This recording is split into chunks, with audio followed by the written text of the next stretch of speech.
The record still stands. More than half a century has passed since a major league pitcher won 30 games in a season. Hall of Famers have come and gone. Dynasties have risen and fallen. Baseball has changed in ways fans of the 1960s could never have imagined. Yet one achievement remains untouched: 31 wins, and only one man ever reached it in the modern era: Denny McLain. In 1968, he was baseball's biggest star. At just 24 years old, he won 31 games, captured both the Cy Young and MVP awards, and helped lead the Detroit Tigers to a World Series championship. He wasn't just a great pitcher. He was a national celebrity, a hero in a city that desperately needed one. It seemed like the beginning of a legendary career. Instead, it was the beginning of something else. Because the story of Denny McLain is not really about how he won 31 games. It's about what happened after he did. How does a man reach the very top of baseball and lose almost everything that came with it? How does a record that should guarantee immortality become part of a cautionary tale? More than 50 years later, no pitcher has matched Denny McLain's achievement.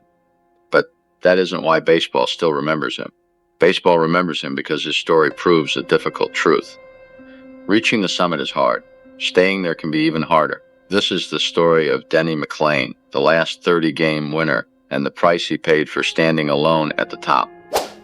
In the summer of 1968, Detroit was looking for something to believe in. Just 1 year earlier, the city had experienced one of the most devastating periods in its history. The scars of the 1967 riots were still visible across neighborhoods, businesses, and families. Detroit was rebuilding, but it was also searching for hope. That hope arrived at Tiger Stadium. The Detroit Tigers were talented, experienced, and determined. Led by stars like Al Killeen, Willie Horton, Norm Cash, Bill Freehan, and Mickey Lolich, they quickly emerged as one of the best teams in baseball. But the player attracting the most attention was a young right-hander named Denny McLain. McLain had talent. Everyone could see that. What made him different was his personality. He wasn't quiet. He wasn't cautious. He didn't try to stay out of the spotlight. He welcomed it. While many players preferred to let their performance speak for them, McLain seemed perfectly comfortable becoming the center of the story. He joked with reporters, entertained fans, and carried himself with the confidence of someone who believed he belonged among baseball's elite. In 1968, that confidence suddenly looked justified. The season would later become known as the Year of the Pitcher. Across Major League Baseball, hitters struggled, runs scoring dropped. Dominant pitching performances became a nightly occurrence. No pitcher took greater advantage of that environment than Denny McLain. By midseason, he was winning almost every time he took the mound. 10 wins became 15. 15 became 20, then 25. As the victories continued to pile up, baseball began paying attention. The number everyone was watching was 30. No pitcher had reached 30 wins since Dizzy Dean in 1934. More than 3 decades had passed. Many believed it would never happen again. Pitching rotations had changed. Teams relied on larger staffs. The modern game simply wasn't built for a pitcher to win that many games. Yet McLain kept moving closer. Every start became an event. Every victory brought him nearer to history. Fans followed the chase. Newspapers tracked the count. Television crews showed up wherever he pitched. The pressure grew, so did the excitement. Then, in September, Denny McLain did what most people thought was impossible. He won his 30th game. For the first time in 34 years, baseball had a 30-game winner. The celebration was immediate.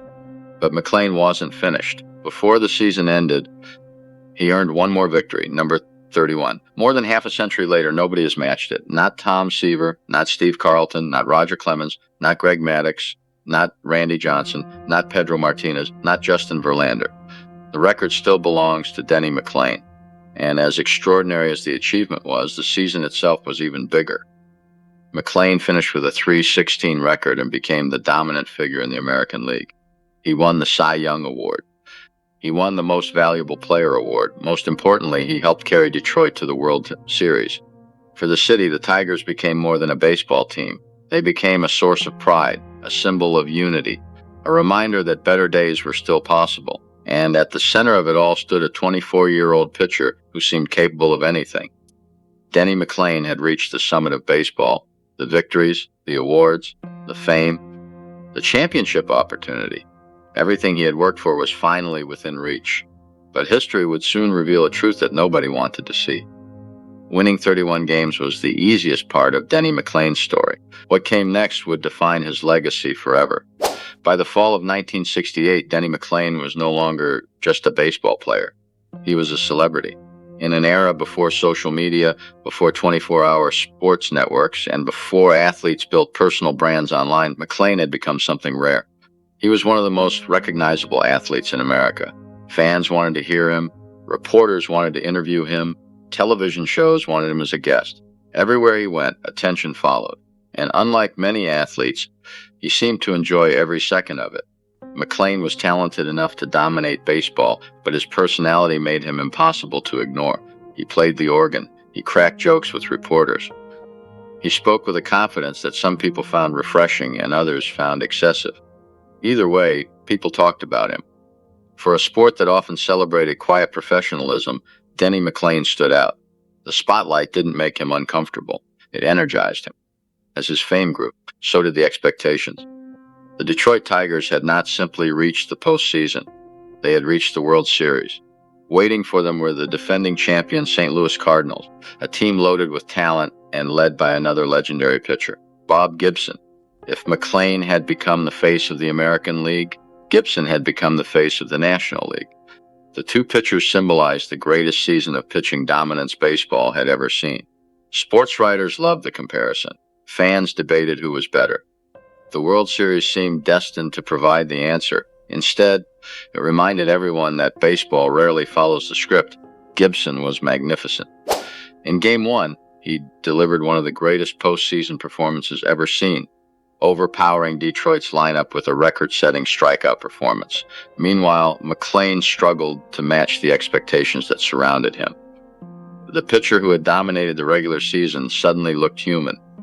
For perhaps the first time all year, the spotlight felt less like an advantage and more like a burden. Yet the Tigers found another hero, Mickey Lolich. While McLain had carried Detroit through the regular season, Lolich became the unexpected star of October. His victories helped turn the series around and ultimately pushed Detroit to a championship. It was one of baseball's great ironies. The season belonged to Denny McLain. The World Series belonged to Mickey Lolich. But for Detroit fans, none of that mattered. The Tigers were champions.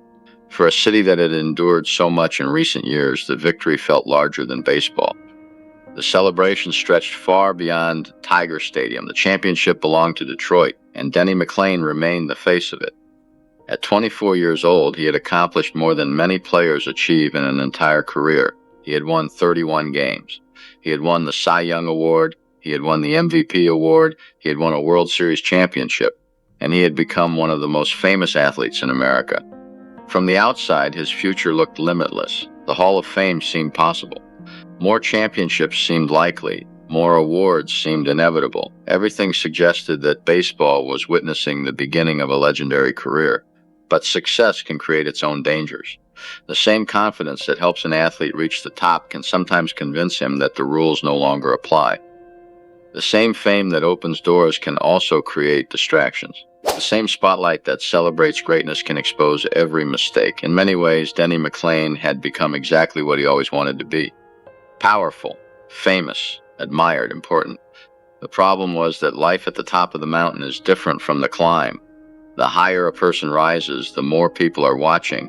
And the more people are watching, the harder it becomes to hide poor decisions. At the peak of his fame, almost nobody imagined that trouble was coming. Why would they? He was young, successful, wealthy, beloved by fans, the owner of a record that seemed untouchable. Everything pointed toward a bright future, yet hidden beneath the trophies and headlines were the first warning signs. Nothing dramatic, nothing that suggested disaster. Just small decisions, small distractions, small choices. The kind that seem harmless in the moment. The kind that only become dangerous when viewed in hindsight. Years later, many would look back at this period and see it differently. What appeared to be the beginning of Denny McLain's reign as baseball's king was actually the beginning of something else. The beginning of the fall. Because the greatest challenge of his life was never winning 31 games. The greatest challenge was everything that came afterward. For a brief moment, Denny McLain appeared to have everything. He had reached the top of baseball. He had the awards, the championship, the fame, the record. At just 24 years old, he seemed positioned to become one of the defining stars of his generation. But history has a way of reminding us that success and stability are not the same thing. The qualities that helped McLain rise so quickly would soon make his fall even harder. As the years following 1968 unfolded, the conversation around Denny McLain slowly began to change. People still talked about the 31 wins, but they started talking about other things too. His growing celebrity, his business dealings, the distractions away from baseball. The headlines became less about what he had accomplished and more about what he was doing. At first, the changes seemed minor. After all, McLain was still a talented pitcher. He was still winning games. He was still one of the biggest names in the sport. But greatness in baseball is difficult to maintain even under ideal circumstances. The game is relentless. Pitchers age, arms wear down, performance declines, and when off-field problems begin to appear, the climb becomes even steeper. Then came the investigations. Questions surrounding McLain's associations and activities away from the field attracted the attention of Major League Baseball. For the sports leadership, these were not issues that could simply be ignored. Baseball had spent decades protecting the integrity of the game. The shadow of the Black Sox scandal still lingered over every discussion involving gambling. Owners remembered it. Commissioners remembered it. Players understood it. No matter how famous a player became, certain lines were not supposed to be crossed. In 1970, Commissioner Bowie Kuhn suspended Denny McLain after an investigation connected to bookmakers. The punishment sent shockwaves through baseball. Not because McLain was an ordinary player, because he wasn't. This was the last 30-game winner, the former MVP, the former Cy Young winner, the face of a championship team. The suspension marked a turning point. For the first time, the image that fans had embraced in 1968 began to crack. Trust had been damaged, and in professional sports, trust can be harder to recover than performance. Even as he returned to the field, the momentum that had once defined his career was disappearing. The dominant pitcher of 1968 seemed farther away with every passing season. The victories became less frequent. The aura began to fade. The future that once looked limitless suddenly appeared uncertain, and baseball moved on. It always does. New stars emerged, new champions captured headlines, new generations of fans found new heroes. The game that had once revolved around Denny McLain no longer waited for him. Perhaps that is one of the hardest realities for any athlete to accept. No matter how famous you become, baseball keeps playing.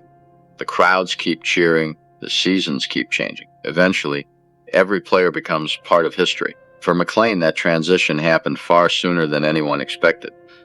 By the early 1970s, the pitcher who had conquered baseball only a few years earlier was no longer the same player. The career that once seemed destined for Cooperstown had lost its direction. And unfortunately, the challenges did not end when his playing days were over. Life after baseball brought new struggles. Legal troubles, financial problems, years spent dealing with the consequences of decisions made long after the cheering stopped. For many fans, it was painful to watch. How could the same man who stood on top of the baseball world in 1968 end up so far from that moment? The answer is complicated.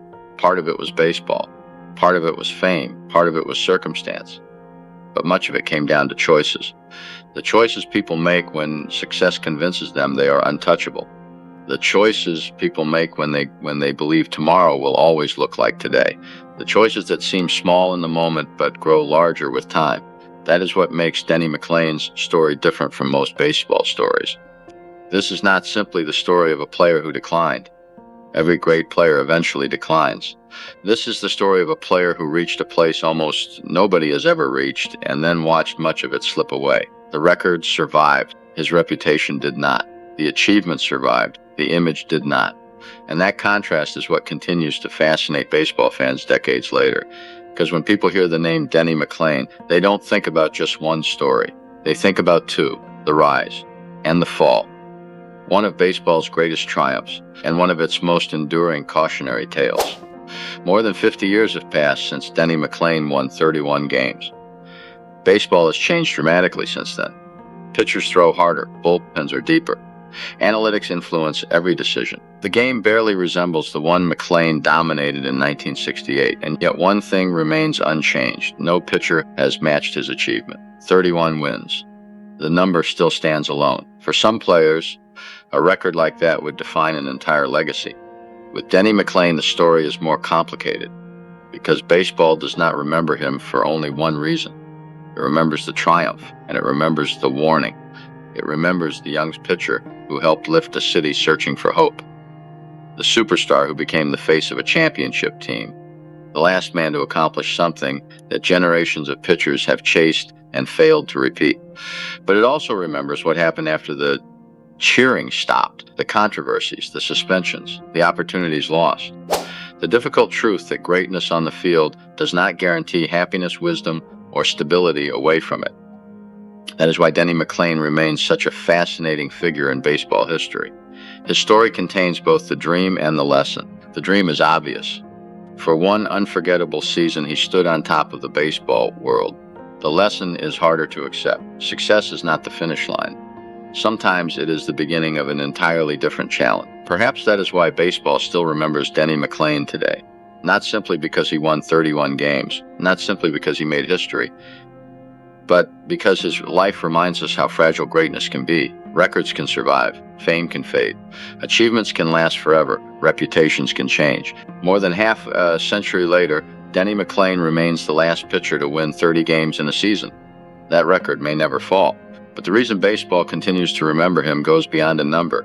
It is the story attached to that number, a story of talent, a story of success, a story of choices, and a story that proves one timeless truth. Reaching the summit is difficult. Staying there can be even harder. The wins remain, the lesson remains, and so does the name Denny McLain.